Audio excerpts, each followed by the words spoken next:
If you want to learn more about poison, you can either watch the Apothecary Diaries or go to Burger King. Today, however, we want to talk about a different kind of toxicity. One that you've most likely seen if you've been on Reddit, Twitter, or any power scaling discussion. What is the worst anime fandom and why is it One Piece? Just kidding, we should give everyone a fair shot at the title.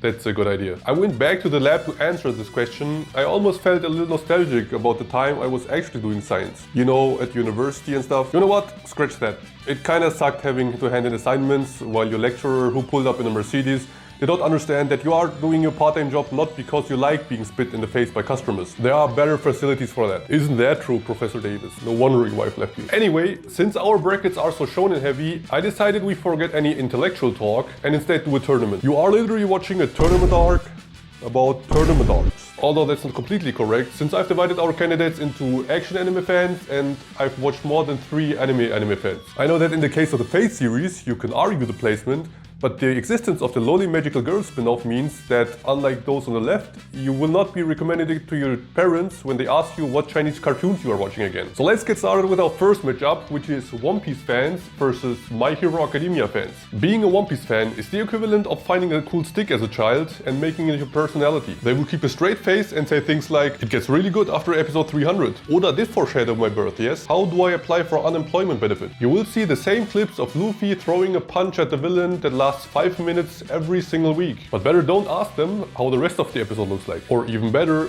don't ask them anything at all, because they will just tell you to read the manga. Which kind of gives them negative points in this competition because they at least acknowledge your time. Now, it is also very jobless behavior to sit through 7 seasons of My Hero Academia, but they are excused since most of them go to high school anyway. Speaking of MHA, if you like One Piece for its ships, you will hate My Hero Academia for its ships. Although it is the funniest thing ever to see people lose their mind over Bakugo x Ochako, it can breed negativity in the community, but I guess you need some holes to fill if your anime gets a little stale. Yes, the fans will let you know that the characters go through developments in the later seasons, but what they don't know is that I've watched only up until season 2 and will base my entire judgment of the franchise on 38 episodes. As you can see, this is not an easy matchup. However, I would rather talk about characters being together rather against each other, so the power scalers tip over the scale for One Piece. For the next bracket, we have Dragon Ball fans versus JoJo fans. Now this is just an argument about who is more into watching buff naked men fighting, and considering that, it is pretty equal. Dragon Ball fans have the opposite of TikTok brain rot, because they are used to seeing nothing on the screen for a long time. And I don't only mean that because the last long-running Dragon Ball anime ended in 2018, but that also applies to the fights. In most modern action anime, you would have like 10 minutes of dialogue for every 5 minutes of fighting. In Dragon Ball, however, you have like 10 minutes of silence for 5 minutes of fighting. And that's because that's the time the average Dragon Ball fan needs to process the fighting scenes, even though they've seen it 3 times in the episode due to reused animations. Yes, I know Dragon Ball Kai exists and was produced before it was cool to remake animes with better pacing, but this channel has never been about logical arguments. Although Dragon Ball fans are satisfied with having no story, unlike JoJo's, it is at least one continuous plot.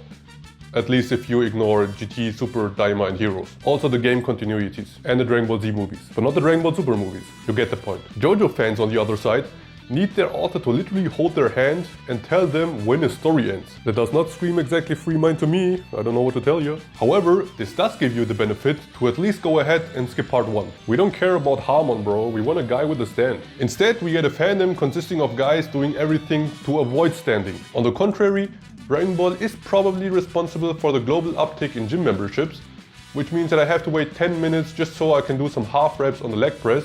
So this one automatically goes to the Dragon Ball fans. Rom-Com anime fans versus sports anime fans. Getting into rom-com animes is a refined taste that you can only acquire by getting constantly rejected in high school, while your screenshots are all over r/nice guys. The only happiness they experience is in 3 months intervals, when the new anime season starts and they can speculate again what gimmick the new rom-com heroine will have. Oh, she's bullying you but is weak to being teased herself? Never seen that before. But hey, this time she's from Russia, or 4'7", or she has tan lines. And despite all that, my butt will be in the seat every single time. Yes, you heard that right. I am that dog that eats its dog food every day like it's the most gourmet shit ever. Which is why I know how low the standards of us rom-com fans can get. The genre has potential though, since the quintessential quintuplets has shown us what rom-com anime can look like at their peak, and now we're just waiting for the rest of the entertainment industry to catch up to that. While we're on the topic, when I say love is war, I don't mean Kaguya-sama, but that rom-com fans are constantly at war over their favorite 2D girl. In that sense, they are more about team sports than most sports anime. Speaking of which, the only thing more unrealistic than relationships in anime is a sport anime fan's resolution to actually do a sport. They will just hit you up on a random day and ask you to go outside and touch some grass with the volleyball they just bought for no reason. Don't get me wrong though, being active is good for your body and your mental health. Which is why I would also advise it to rom-com anime fans if their favorite girl has blue hair. But just don't be expecting to leap 5 feet into the air on your first day. You also don't have to take it that seriously, man. It's literally just a high school match. Like the hell you mean are you watching senpai like he's 6 feet under?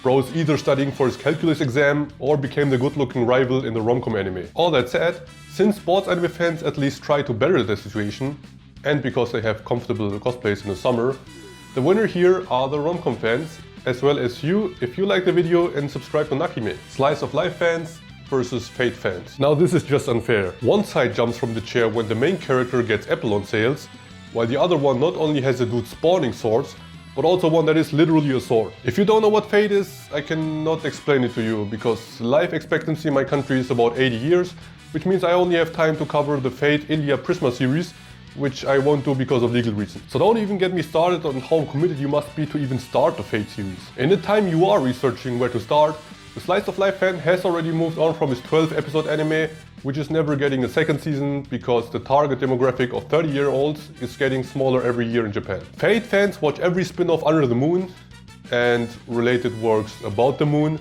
while Slice of Life fans communicate with their friends through intricate memes about anime they have not even seen themselves. While they emulate their entire life through the anime they watch, Fate fans do not have enough time for a life because they just dropped another spin-off with a new variation of Saber. Let me not even get started on Fate Grand Order, a mobile game with a war count higher than the Bible, a fact which is only the second most unholy thing about the franchise next to the ungodly amount of fan art. So you could say it is fate that the Slice of Life fans lose this round, but at least they win in all other areas in life.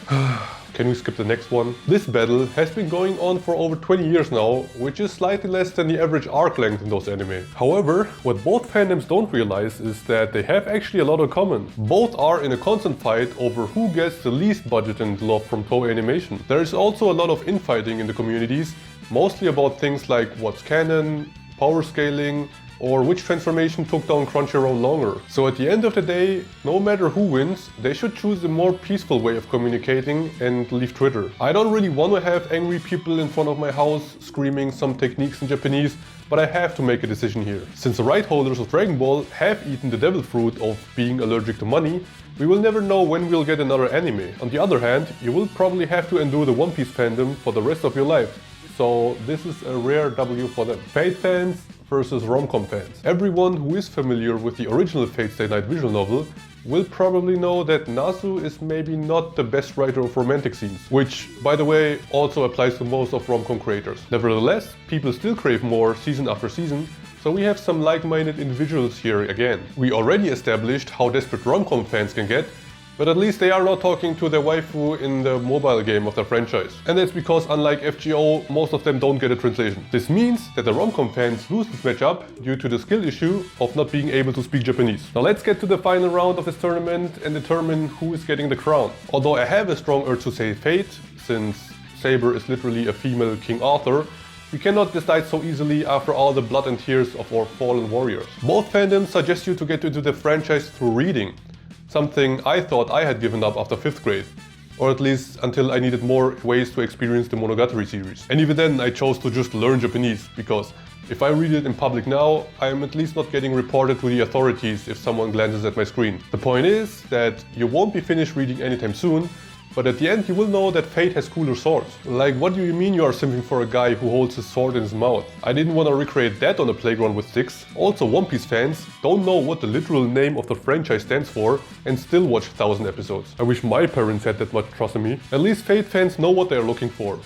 Or at least they think they do going into each spin-off. Also, unlike Fate fans, you have to endure One Piece fans for much longer because it is ending in 5 years. every year. So in conclusion, besides the title of King of the Pirates, Luffy takes this crown as well. And if you are a true One Piece fan, you will realize that it was all foreshadowed from the beginning. Anyway, that's it guys. Let me know who I forgot and who needs to be included in the next iteration, and I will see you next time.